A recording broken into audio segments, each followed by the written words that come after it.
Good morning, everyone, and we are live from the Shortcuts online breakfast.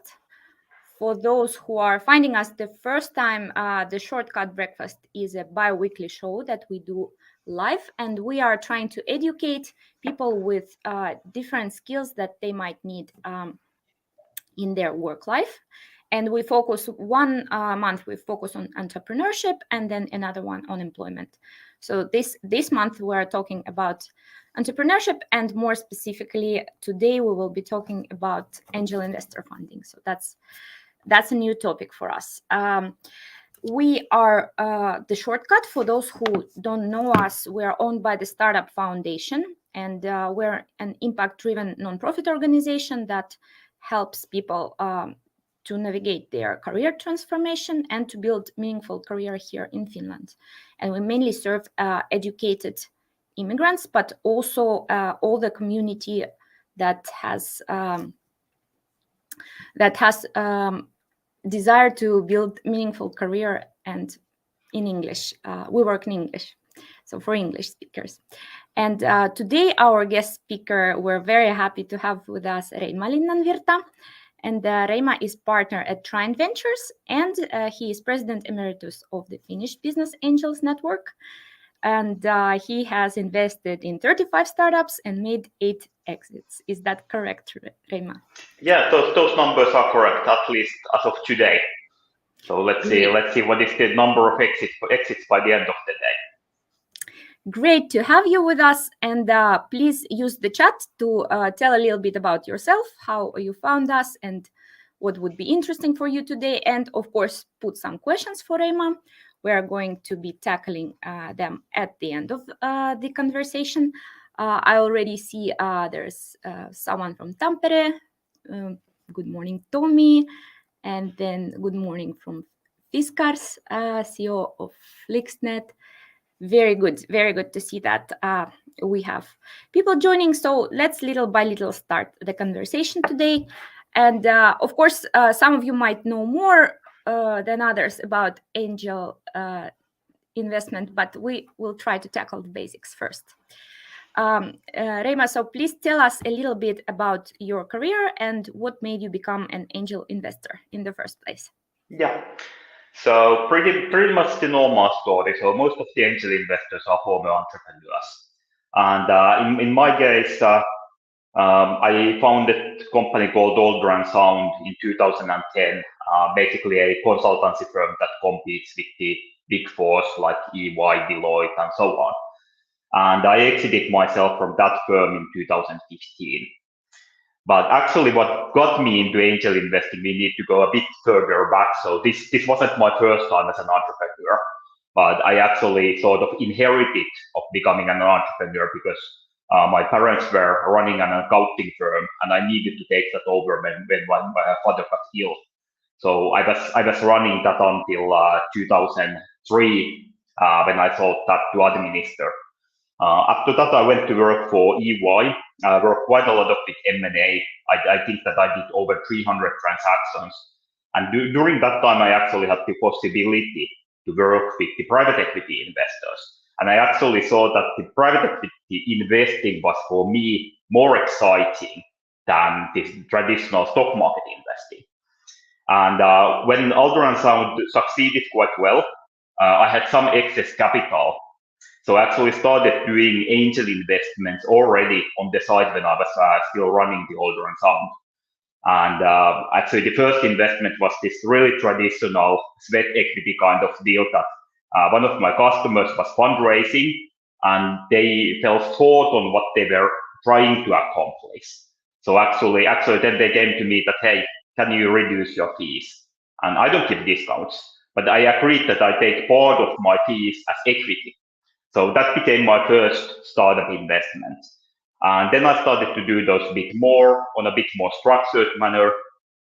And what I really liked about startup investment was that you were really able to see new things before everybody else, because the startups are building something for tomorrow, for the future, not something for today like the traditional firms. And that was the exciting part. So when I exited from Older and Sound, I had this, as every entrepreneur, I guess, does, Now I don't need to do anything. I'm 36 years old, I can retire. And I can tell you that after 4 months, I played through Grand Theft Auto 5, I traveled around the world, and I got bored. So I needed to start doing something. So I decided that, okay, I will use more time with startups. I didn't necessarily think that I would become a full-time investor. I was more considering becoming an advisor. But then fast forward today, yeah, I did make investments in 35 companies, so it became pretty full-time job. Yes, sounds very interesting. And how about business angels in Finland? How long has it started? Like, how common is it? Is it a common thing to look for an angel Yeah, investor? I would say that we are sort of living now the sort of third wave of angel investing in Finland. So we saw the first wave in around the turn of the century with the IT bubble. And then FIBAN, the Finnish Business Angels Network, got started 10 years ago or 11 years ago, when there was a similar kind of activity of investing in new startups. And now we are seeing third phase. And currently, for example, FIBAN has over 650 angel investor members.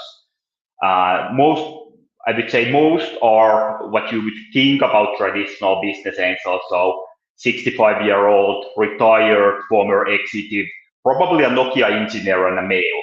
But luckily, this is changing. So we see more and more young founders in their 30s, done their exits, wanting to give back and becoming an investors. We see more women, we see more diverse background of not just Finns, but for example, FIBAN has now over 20 nationalities represented, all the way from Silicon Valley to Korea.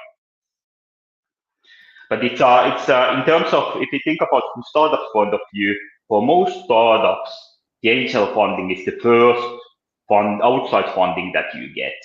And roughly angels invest in some 400 startups every year. So considering that VCs to 125 to 150. So in terms of numbers of companies getting funded, it's the angel investors, and also that most of the VC funding goes to companies who already have previous investors. So as the source of first investments, angels are the most common. But still there would be room for more, because I think that there's some thousands of startups starting every year, looking for funding every year. So if we only invest in 400, it means that there are something like 2,000 to 3,000 companies who don't get funded, unfortunately. Mm-hmm. How are angel investment differ from, let's say, pre-seed investors and then from VCs? Like, what is the main difference for those who don't know? Yeah, I would start that the clearest difference is between angels and VCs. So angels always invest their own money, whereas VCs collect the money from their investors to invest. So that of course means that a couple of things. So at the same time, the angels might be more careful because it's their own money, but at the same time, they don't have responsibility towards anybody else but themselves.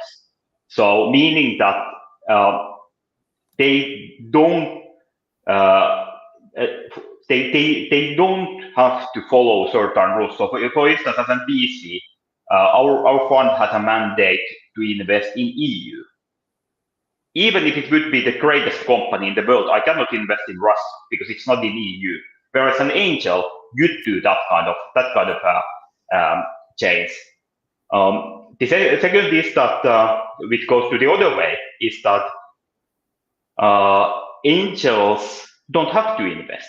If you are VC, you have your commitments from your investors, and if you wouldn't find an investment target, you're not a VC very long.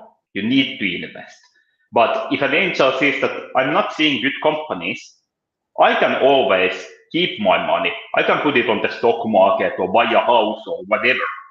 So it goes to the both directions. Then the second difference is of course the size. So a typical VC round in early stages, we are talking about maybe from 300,000 to 1.5 million. And the typical angel ticket, so what one individual angel invests, is maybe 20,000. That is not to say that the angel round is 20,000. So usually the angels cooperate, invest together. We call that syndication. So even if a ticket of a single angel is 20,000, a typical angel round is around 250,000. So in that sense, actually, it's the smallest VC rounds are on the same size as there are the typical angel rounds.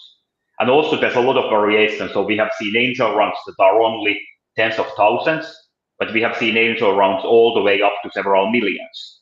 So there's a huge variation in that.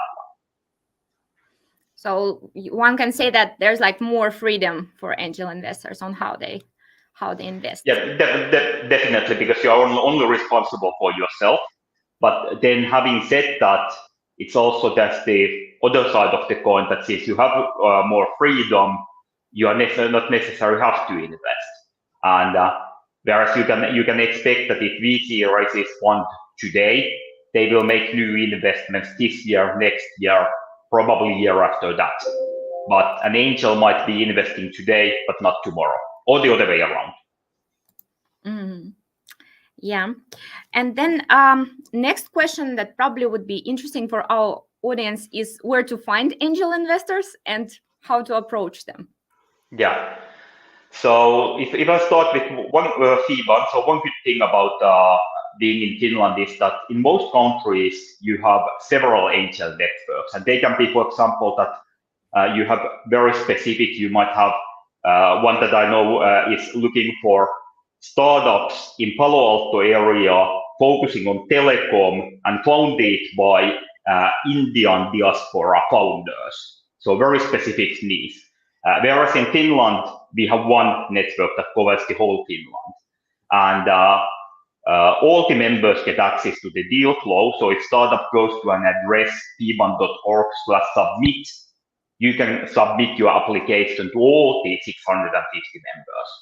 And out of those companies, the best ones are picked to pitch. Best ones in this case, meaning that those that are most likely to receive a syndicate. So it might be, for example, that if the company is only looking for very small first sort of a friends and family kind of round, it doesn't necessarily go to pitching because we can see that, okay, this is a case for one or two angels and not a syndicate. But then again, those cases are quite often picked on the platform. So just submitting and getting to the platform means that your case will be reviewed by not necessarily all 650 angels, but definitely more than 100 angels. So that is one way. Then, of course, are all the events like Slush. But I would say that if you try to target an angel on Slush, because what happens is that when I go to Slush, on a minute I've registered, I look back maybe an hour later, and I have already more meeting requests than I have time to take. So be very selective. Look at why you want to approach certain angel investor. Go to their LinkedIn profile, or if they have websites, try to find their existing portfolio companies and understand that does this angel invest in your kind of company? And if it does, then write the personal approach so that you can get that investor immediately attracted. Then it's more likely to get the investment. And then it's of course finally direct approaches. So there I actually once again recommend that do your homework. Try to find out what the investors are looking for, and if you can, get an introduction. So if you see on LinkedIn that, oh, your old schoolmate knows this person, ask if they can make an introduction. Because once again, the most active angels get more approaches that they can handle. So for example, last year I got over 1,000 approaches. And even I would love to go through all of these decks. You can count that if I use 10 minutes per deck, I wouldn't do anything else but go through the decks all the time. So that of course doesn't happen. Uh, but those are the ones. What I have to unfortunately say is that the angel investors are not necessarily very visible. So we have few angels in Finland who are very visible, like for example me, Ali Omar, Peter Westerbacka. But I used to joke that it was very easy to become the most visible angel in Finland because it only required that I added my title as angel investor to LinkedIn because nobody else had even the title. Today it's a bit different, but it's still might be that if you try to go to LinkedIn and search for angel investor or business angel, you probably hit maybe a couple of dozens of hits in Finland.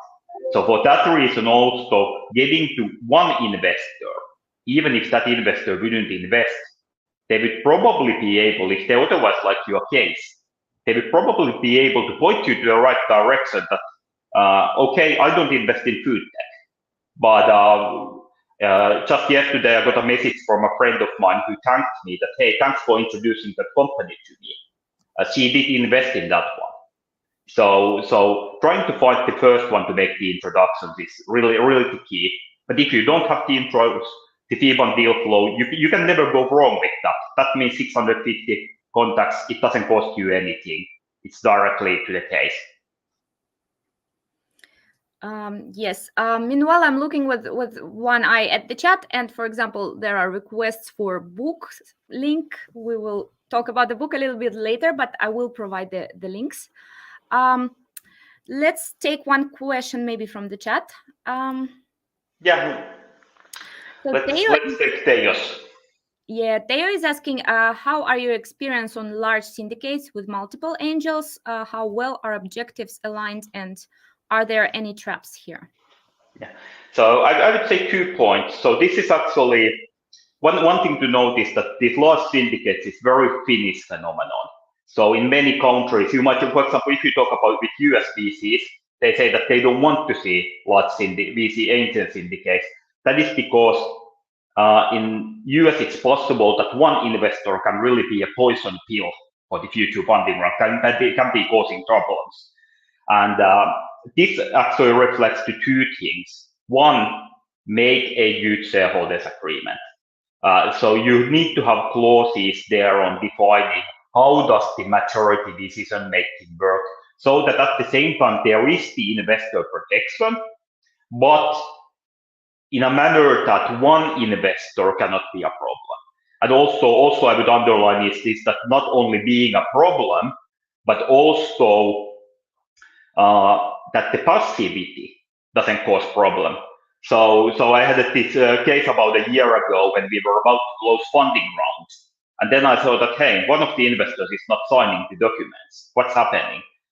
And it came out that actually that investor was in coma in a hospital. So of course he's not signing. But luckily we had clauses that in that kind of situation allowed the board of directors to sign on behalf of that investor. So it didn't cause us then at the end of the day any issues. But that is the legal side. But the more important side is that as the investors are doing due diligence on you should do due diligence on the investor. You should feel that there is a cultural fit. So if for example that you see the objectives differently with the investors, don't take money. Period. Find another investor.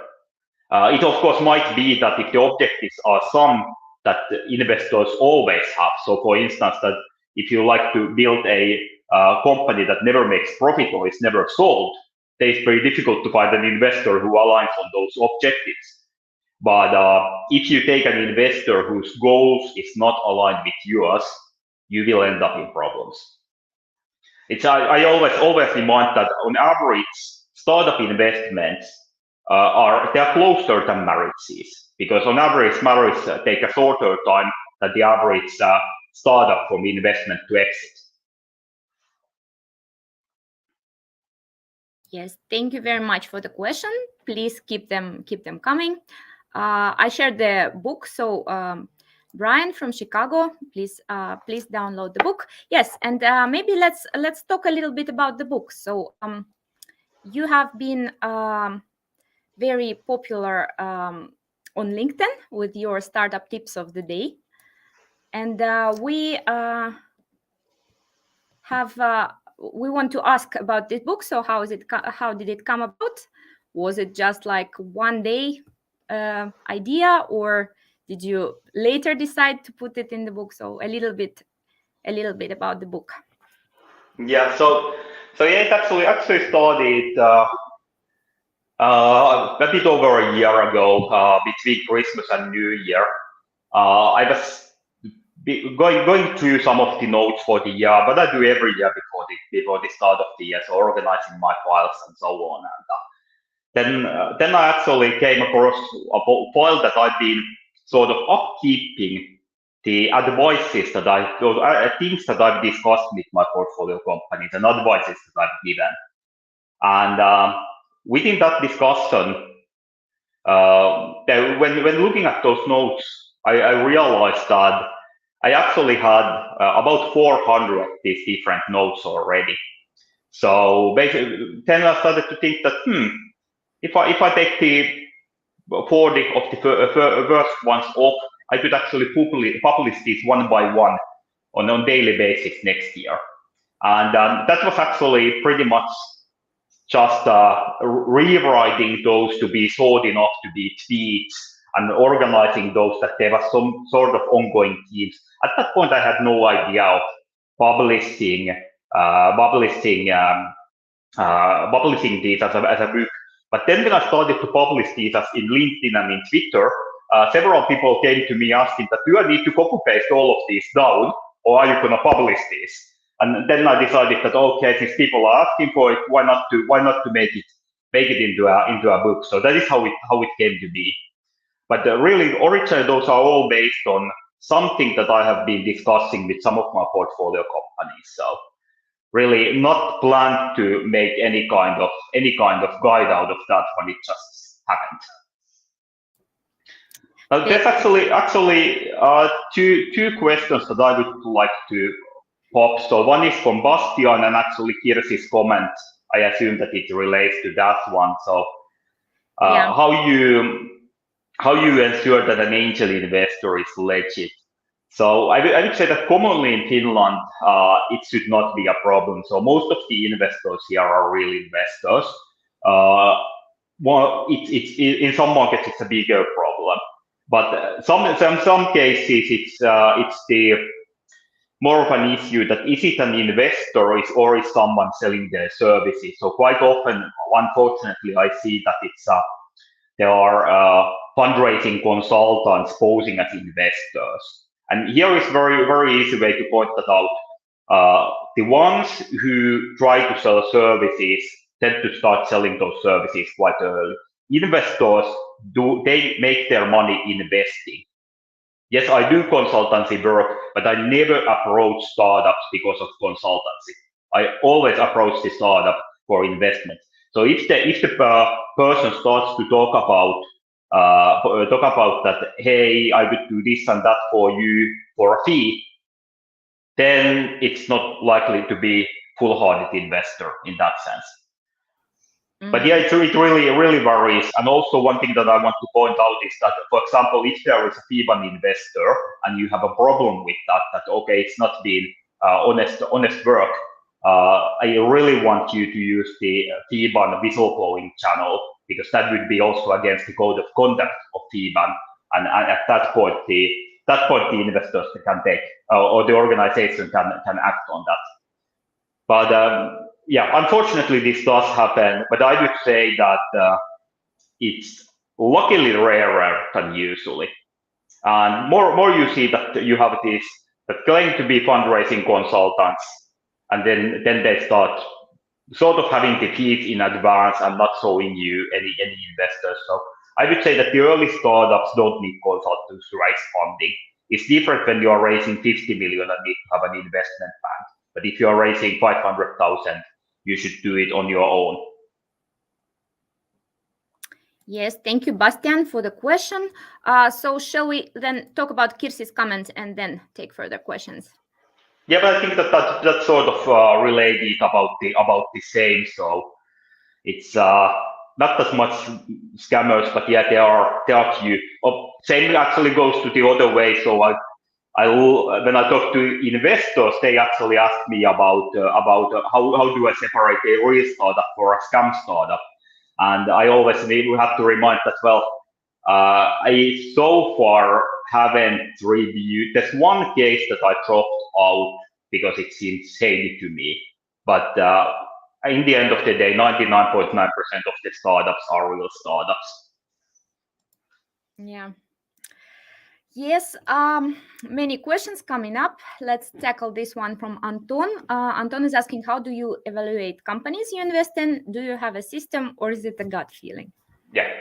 So this is a good question because since all the business angels have more or less their own approaches, so you cannot give a unified rule. And here also comes that me as an angel versus me as a VC, we have bit different approaches. Because in VC, I need to ensure that the investment I make fall into the thesis of our fund. Whereas in angel, I can always decide if I like it, I like it. But in my case, it actually goes that I don't start look to reason to invest.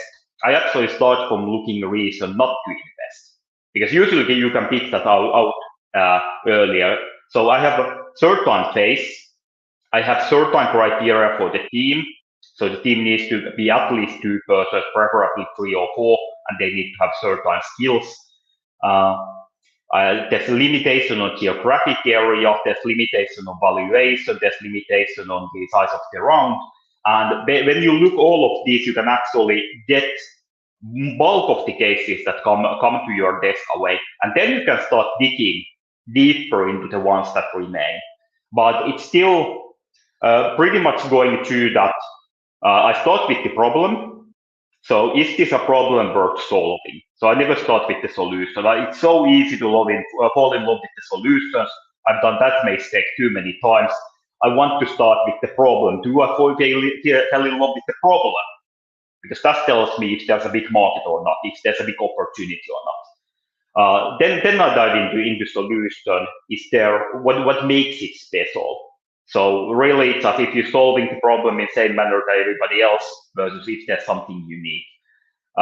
Then team, and this is actually part when I would, if one takeaway today, when you make the team slide in your deck, please don't only put faces and names and roles, but write why that person is the best one in that role for your company.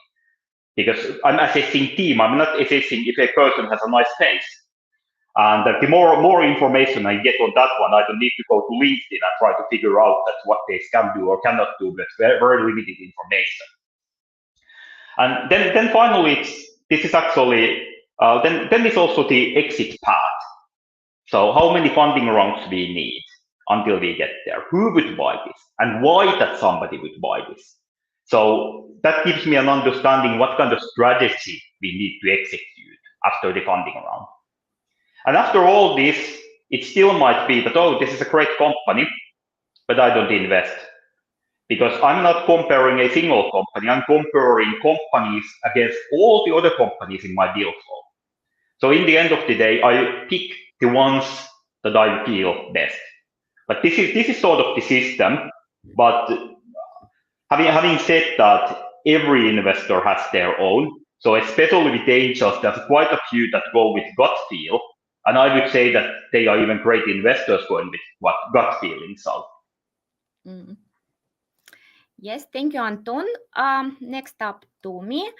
Tommy is asking, do you Reima invest only on the fields of your previous expertise or also if you see an opportunity outside of your expertise? Since I'm a lawyer by training and mainly work in consulting, if I would only invest in legal tech, I would run out of companies quite quickly. But yeah, the previous expertise definitely affects. So I've been looking mainly into B2B because I've been selling B2B, I've been buying B2B. I understand how to build a B2B business. whereas I have done very few. I have done a couple of B2C investments, and those have been a bit more mature, so you can assess those already based on the numbers. And reason being that I'm the worst person ever to try to assess the success of a consumer product. So none of you knows what is Wada when we talk about mobile phones. That was a competitor of Android and iOS.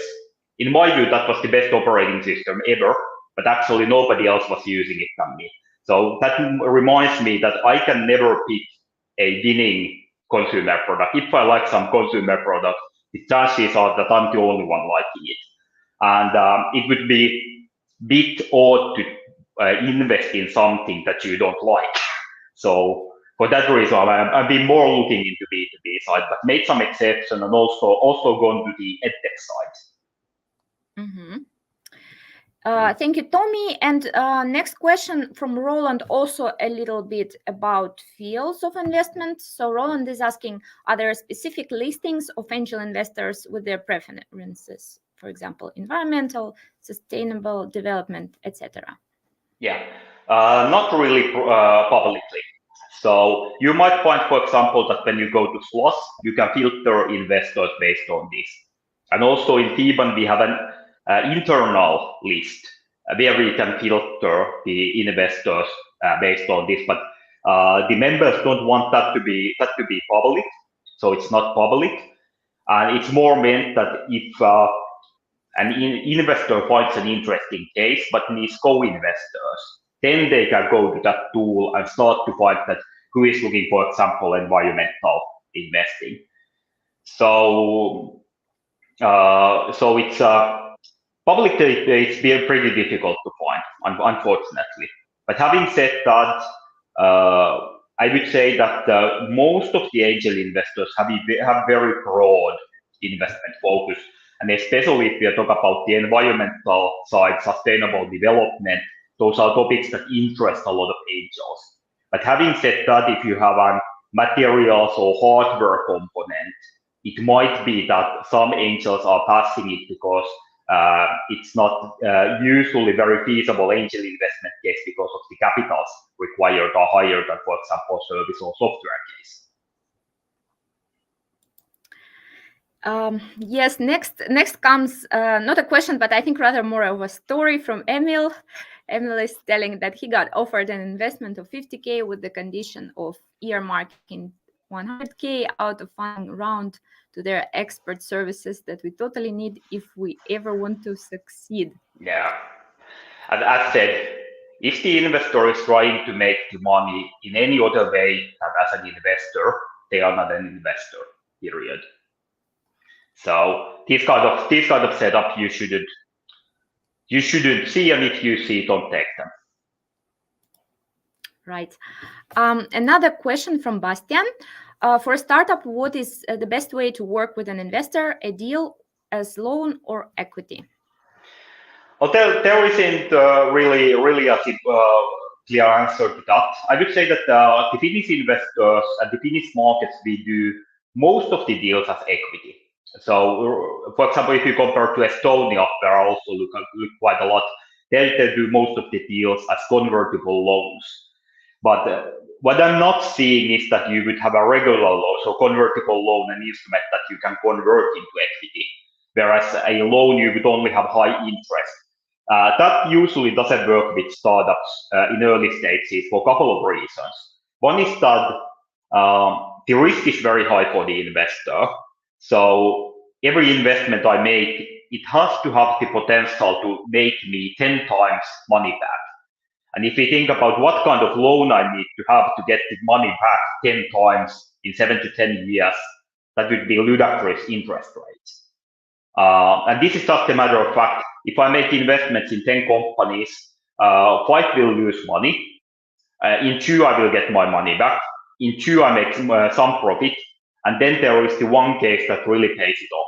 So these are just the sort of venture mathematics. It doesn't add up if it doesn't happen like that. And for that reason, the loan usually interest is just not enough. You need to have the equity component. And then for startup, if you take a loan with 25% interest rate, that's good if you succeed. If you double the valuation in a year, you can easily take it off. But if you don't succeed, now you have loan plus the interest in your balance sheet. And investors don't invest in a whole. So if you have too much debt in the company, they don't invest. So taking the loan also means risky. Having said that, this refers to sort of market priced loans. If you get, for example, Business Finland loan funding, definitely take it because it's free money. The interest is so low, it's government guaranteed. That is a good way to leverage the equity and not give out as much equity in a funding round. But generally, as an investor's instrument, it's a bit challenging, especially in the early stages. It works then when the company is past A round. Yes, thank you, Bastian. Next question comes from Brian. Brian is curious if or what obstacles might exist when approaching angel investors as solopreneur. Any issues from the vantage point of potential investors in seeing a team of one? Yeah. So I would say that most of the investors don't invest in a team of one, and that is simply risk factor. So they might invest if your plan is to build a team and you offer a credible plan. But simply the risk is that if there's two entrepreneurs, something happens to one, there is still the second entrepreneur who will continue to run the firm or can continue to run the firm. If you're alone, it's the investor who is now the biggest shareholder in the company who is still able to run the company. And investors don't want to become entrepreneurs. They want to stay as investors. So I would say that if it's a solopreneur case, it's not really an angel investable. Yes, thank you very much. I have no questions now from the chat, so I will ask some of my own. For example, I'm wondering, this is, I guess, kind of a angel investment trivia question, like what are the rates usually of like successful investment versus less successful? Are there like numbers? Yeah, so as said, it's good. The rule of 10 is sort of what you can use. So half of the investments will fail. So this is not really a profession where you can make one investment. You have a better chances at that for the lottery. Then out of 10, 2 investments, you get your money back, but you don't make profits. Then there are a couple that maybe make 2-3 times money back, and then there is the one that provides that 10x. And this is, of course, been saying that has been going on over and over and over of time. But actually, when we look at the FIBAN statistics, so we have surveyed how our members' portfolio companies have been performing. That actually is very much in line with this data from year to year. And for those of you who like the data, I can recommend that you go to the fiban.org/data, surprisingly.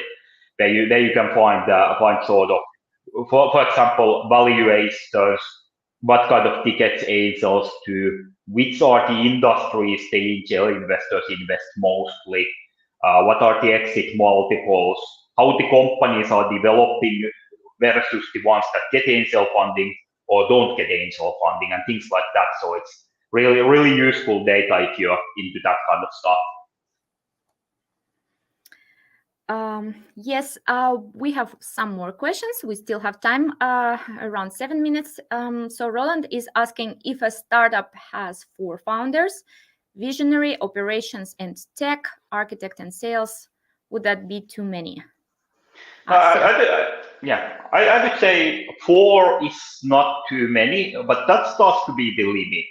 So because if you go above 4, it starts to be that the stake of the founders is now more of a stake of a key employee and not necessarily a stake of a founder. But 4 founders, in my view, is actually good. And I really like how you divided this, because this goes very closely from what I'm looking in a team. So usually I start to look at, is there someone who has the vision, strategical view where this company is going? Is there someone responsible for the tech? Is there someone responsible for the sales? And is there someone responsible that the whole team executes? So pretty similar setup. And it can be a team of 4, or it can be even a team of 2. That just means that 2 founders need to take a wider area, and usually it is in the earlier stages. But then of course, later stages, you come to add more people, but you don't usually add more founders. You have to add key employees, but not founders anymore. If you have 5 or 6 founders, the stake is 17 to 20% before the investment, meaning that you are not necessarily that committed to the company anymore. Right. Next question comes from Anton. He's asking, what's the biggest and craziest idea you've invested in? The feeling is that Finnish investors invest more in not so crazy ideas, unlike US investors. Right. Now, I have to admit that I always say that I'm the boring tech investor in opposition to the deep tech investors. So I tend to invest things that I understand well. So I'm not probably the one taking the craziest ideas, but some example, Jeff App, they are doing credit rating based on how you use your mobile phone. So using information on that one and trying to compete with banks and credit rating players with that kind of approach. And it is actually been growing well. So they went from pre-revenue to 2.5 million ARR in less than 18 months. So gone pretty well. Then there is well, I don't know about crazy, but for example, that company that is producing replacement for plastics based on side streams of food industry, things like this. But if you look at the cases that I have passed, I still recall the one when the founder came me with the intro. This was, by the way, the best intro ever. It's a bit difficult to explain what I do, but basically, I am chopping off people's heads. So that was a haunted house franchise. So you really get all kinds of cases. This week I've been pitched e-mobility car sharing service, Airbnb competitor for solo female travelers, a railway company, and of course, what I get every week, a perpetually moving machine. Impressive. Yes. But Anton, you are right. It's the European investors generally take less risk. And it's simply the fact of the amount of capital that we do have here. So US, they have more capital, and they can actually do that. They take the next to impossible idea and push so much capital into it that it flies through. Whereas in Europe, you need to go quite quickly to the business in order to ensure that there is sufficient cash flows to build it. And that, of course, directs towards the more down-to-earth ideas. Yeah, I have some more questions of my own. Maybe last one for today, if we don't have from the chat. So, do angel investors support the startup in other ways than financially? Do they also help with advice, or are they like very hands off? This is once again something that really varies from investor to investor, and one of the things that actually you should ask when meeting with the investors. But this is also a big difference between VCs and angels, is that there's a lot more hands-on investors in angels than what there are in VCs. What this hands-on means, it really varies and also depends on the investor's background, but quite typical is that, for example, helping with the next funding round. So what kind of plan you should make, approaching investors, making introductions. Second, quite common is to build strategy, building the roadmap. So how you should do going forward. But for example, if the investor has a good background in sales, it might be that they help to set up the sales organization. If they have a background in digital marketing, they might help on how to put the money engine in place. If they have background on building development teams, they might help you to find the right people and also how you should structure the development side and so on. And for instance, I personally like to cooperate with a group of investors that have different set of skills that they can bring into the table. So one can help with the product, one can help with the sales, one can help with the roadmap, one can help with the funding. So meaning that that's a good pool of know-how. And that is one of the reasons why I prefer larger syndicates over going solo investments. Yes, but we are out of time. We have no more questions from the chat, so I think this is a good place to end. Thank you so much, Reima, today for sharing your wisdom. We're really happy to raise this topic, and thank you everyone for watching. Thanks for having me. It was been very fun to be here. Yes, thank you very much. And you can rewatch this video later if you joined midway. So it will be on the Shortcuts website and also social media pages. So please follow us and follow Reima on LinkedIn for startup tips and more. Thank you, everyone. Thank you.